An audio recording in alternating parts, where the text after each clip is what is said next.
Okay, We got so Shenanigans. some nonsense in Florida you got going on. nothing good follows the words in Florida. Sorry to anyone in Florida who's listening, but nothing good.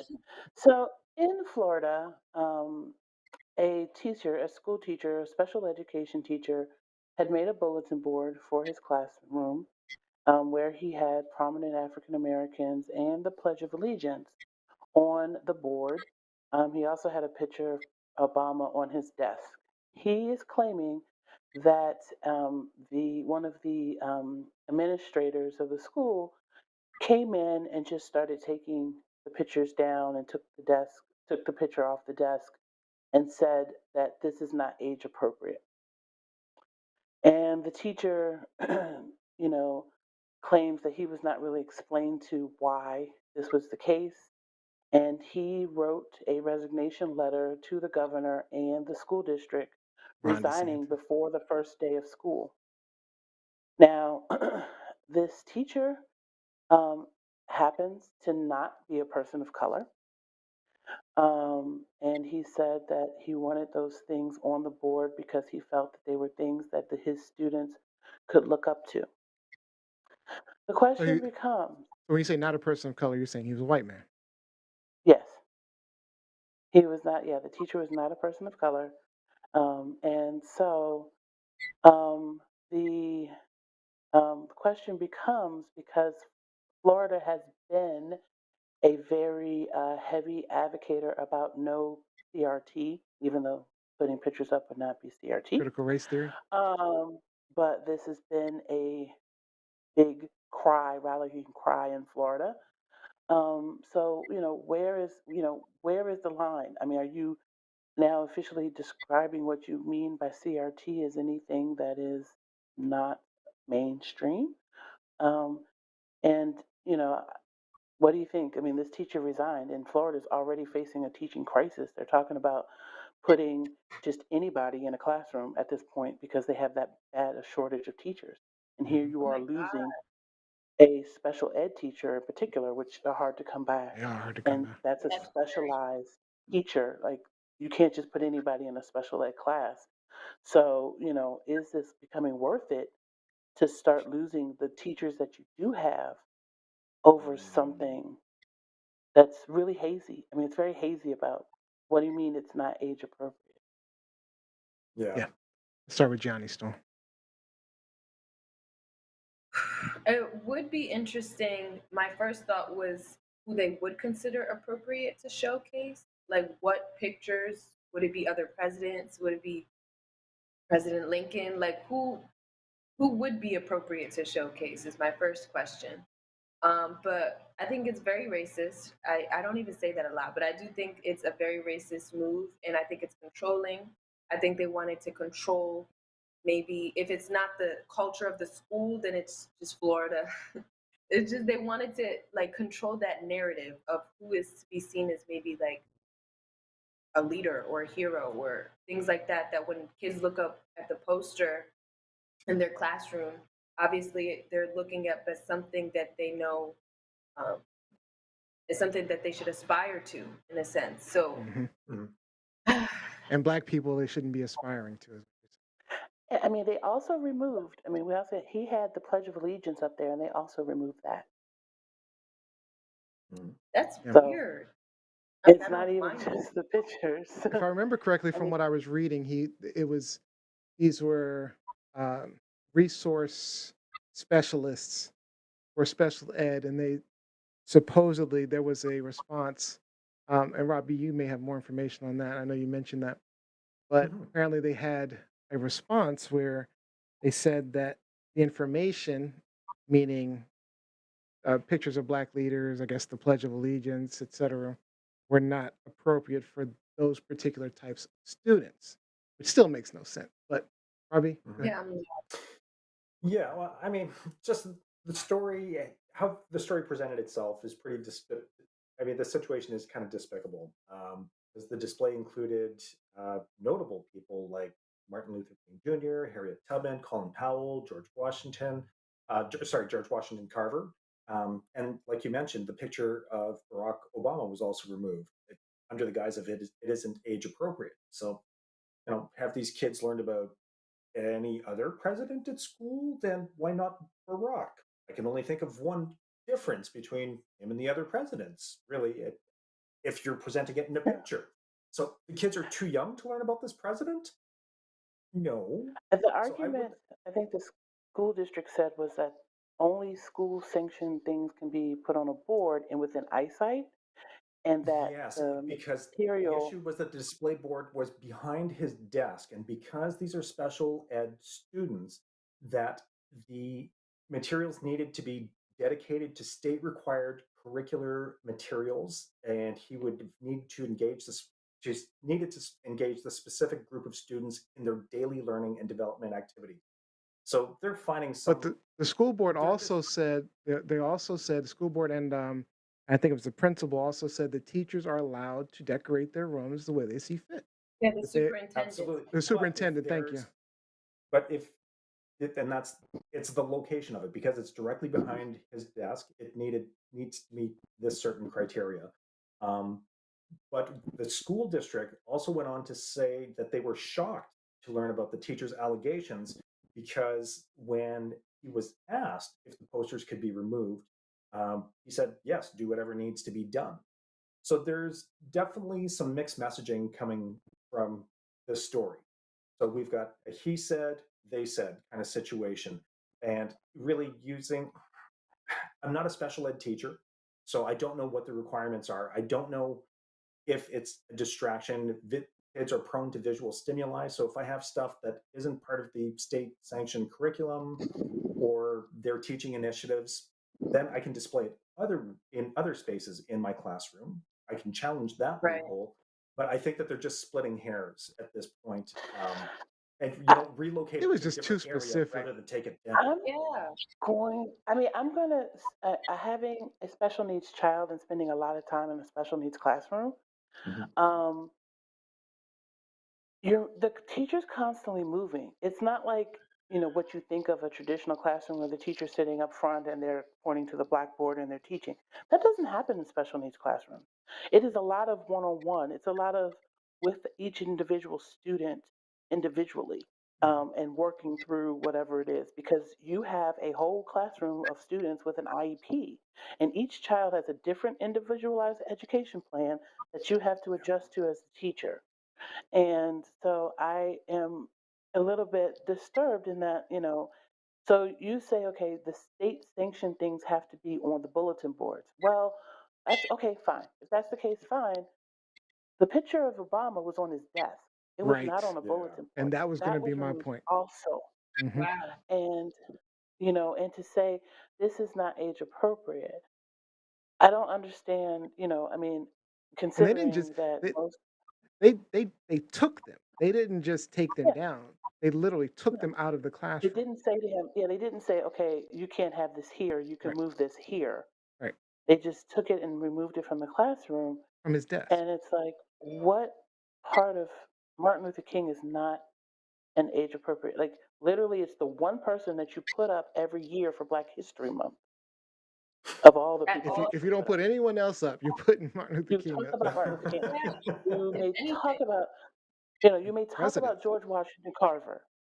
I mean, a lot of people probably don't even talk about George Washington Carver. I give him props for putting George Washington Carver up for putting somebody different. But, it just, it's like, what you, and clearly this classroom, this school, he said specifically, it's for my students. It's for my Yeah. students to feel this Yeah. way. So he is teaching in a classroom that there must be, from what his words are saying, a heavily minority population. And he said, I want them to have somebody to look up to and to be proud about. Yeah. Yeah. Like, this is American history. This is American history. These people are American history. Yep. Whether you like the history that the era of the history and what their purpose is, how they became to be historic, you may not like Yeah. it. It may make you feel uncomfortable, but this is American history and all of it. Yeah. And I'm just angry on both, on multiple levels. Like, one, as a special needs mom, like knowing that I have a child with special needs, and I'd be very upset If the teacher puts some things up that she feels is appropriate for the classroom, and you took it down, talking about it's not age appropriate, I'd be upset about that. Yeah. Yeah. Jacqueline Robinson online says what Death Santis is doing is to Florida is outrageous. Every accusation is a confession. They claim that the teaching of Black history is indoctrination. Yet he only wants an Eurocentric education system to indoctrinate children with a doctored history.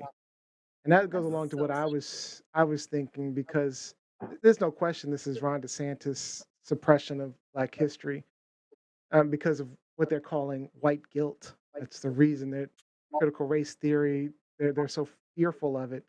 You know, and if they have their way, you'll never know about the trials and tribulations of Black people in America. You know, you'll never understand what initiatives like affirmative action or reparations and why they're so important to consider just to get Black people on something close to even common ground, you know? And this is actually this type of story is actually why I was talking about the history drops earlier on TikTok. You know, and this type of story is exactly why I started doing that. Like, I want to show you this comment. So I posted a video of uh, author James Baldwin, right, debating with a man who basically claimed racism didn't exist and that all Black people have to do is work hard like Baldwin, and they'll be successful. So here's the comment. So this is from Pepper Smack 1581. I said, I think we should all appreciate how far we've come rather than dwell on the past. That's the only way forward. Right. So I'm like, all right, without that understanding of where the pain originates, the differences will grow. History will repeat itself. We need common ground instead. And then Pepper Smack decided to say, would you want to be reminded of white exceptionalism every day? How much you should be grateful for white people's contributions? Probably not. I mean, I was blown. Yeah, But anyway, I said, you don't get it. I'm already reminded of white exceptionalism every single day. It's hard for you not to see, it's hard for you, him, to see the yeah. clouds when you live Yeah. among them. It's about changing your perspective. I mean, I was blown. I said, white exceptionalism? You know, he can't see that we see the monuments to white people, the numerous award shows that all go to white people, our leaders around the world, even, uh, Yeah. movies, television. I mean, white exceptionalism, it's in our faces all the time, right? And he can't see that because it's all around him and it's people like him, you know? And the truth is, we can't control white guilt or what white people feel.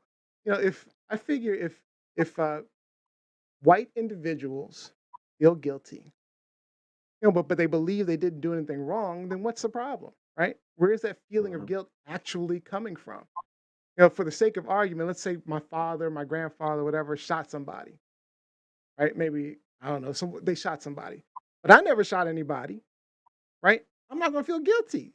Just because my dumbass father shot someone, I'm not going to feel guilty. I might feel bad for that person or something like that, but I'm not going to feel guilty like I did something. Right. But think about it. If I heard stories about my father, his past, my grandfather, his past, whatever, maybe being abusive, maybe he fought a lot, or maybe he was rude or whatever. And I start to realize or notice some of those things in me, I might feel a little guilty because maybe I'm I doing some see. of those things, you know what I'm saying? And maybe Mhm. at some point I might ultimately do what they did, you know? I see. The That's guilt a good. it doesn't come from like, learning about But your Neil, ancestors. so I just, from my perspective, Mhm. when when Canada started finding these mass graves at the residential schools, I can, it made me feel gross as a Canadian Yeah. because I was guilty of ignorance and I was guilty of complacency. I really, these stories were already out there. I just really didn't dive into it. It wasn't anything but, it was numbers that thrown in our face that made me go, shit, this is really something bigger than I ever thought it was. So white guilt, I think the term is right. in that respect, because there is something about it that, well, it's just my place in society that, But yeah, Rob, it just didn't feel. it, I'm not saying you're wrong for feeling that way. I'm saying you shouldn't feel guilty. I don't know if guilty is the right I word. You think should I the feel don't feel issue bad for the I becomes don't feel situation. the, I'm not responsible, Right. but there's still that guilt because of my part. My part in it was ignorance and complacency, and I can absolutely own those things. I mean, I think the problem becomes is that when you try to use the guilt as a reason to suppress that Hmm. information. Right. Like, Yeah, these are stories, a lot of the things that they're trying to suppress or the history they're trying to suppress within communities of color, it's been a well known fact for a long time. Tulsa massacre, within the communities of color, we have known that. Hmm. Um, those stories have been passed down. It's just now they're teaching it, and there's a group of people who are learning it for the first time for them. They're experiencing this guilt, and now they're like, yeah. "Oh, I don't want my kids to learn that." Like, You know, but it's the history that happened. we know we're out of time, but We Rob, had I to mean, learn it. We had to live it. you make a good point, and to your point, Rob, it's not necessarily learning what your ancestors did, right? That's maybe making you feel guilty. It's realizing that you know there may have been that you maybe, even if you said ignorance was a good one, right? Play your Ignorance of the part. situation, right? Or there may be a part Mhm. in today's society that if you did, as you learn this information, right, as you learn this information, I don't know that it's guilt, but you're probably feeling like, okay, I may have had some Responsible. similar thoughts, not responsible, but you may have had similar thoughts, you may have had different a way of thinking that needs to change now, right? Mhm. And so it's not necessarily guilt. It's just like understanding that, hey, based upon what's happened in the past, I've had similar thoughts because my parents may have taught me something. The way I grew up, the environment I grew up is very similar to the things that happened in the past. And now it's Yeah. time for me to see something different. And so Yeah. that's maybe what you're feeling. I don't know that guilt is the right term, but that's a good feeling. You're Mhm. basically learning from history, and it's the only reason to really teach history, right? I mean, it's to learn from it. And to, when there's good Yeah. things, you repeat those. When there's bad things, you try not to do the same thing again. How will you ever Yes. actually get better or without if you're not recognizing when you're perpetuating a problem, you know? I 100. feel like that requires people to be good people, like a trait that's Yeah, in like that's a very good point me. too. Like, let I me mean, to grow. be able to Like, let me. recognize it, you got to be a good person in the first place. Yeah. Yeah. So, Yeah. all right. All right. Oh, I got a lot of comments online. Let me get to those. About the. All right, Tracy Gore. When did the American dream become this nightmare? Good gosh, that's profound. Um, Daria Winter. Hey, Daria, how are you? Then what is the truth of the world they are manufacturing? There's no concern for the damage the false narrative of history has created in other children. Great point. Jacqueline Robinson, if black children can experience racism, then white children can learn about it. That is fantastic. If black children can experience racism, why can't white children learn about it? This isn't about hurting people's feelings. History is messy and imperfect, including the history of our own nation. Yeah. Mhm. Great, great comments. All right, is this truth, lies, Truth, or shenanigans? lies, shenanigans. Shenanigans. Yeah, I agree, Rob. Stupid. I don't know what they're doing Shenanigans. over there. I don't know what they're doing over there. Shenanigans. I mean, it's Florida, man. It's Goodness. Florida. It's a shenanigans story. Nothing good comes from Nothing after the good. words in Florida. I don't Sorry. know if you Sorry. remember when East used to be on. He used to say the same thing. That would be he would just come up with stories and it's like, here's another Florida story. It's like, I'm like, It's true. that was a couple of years ago, but anyway. All right.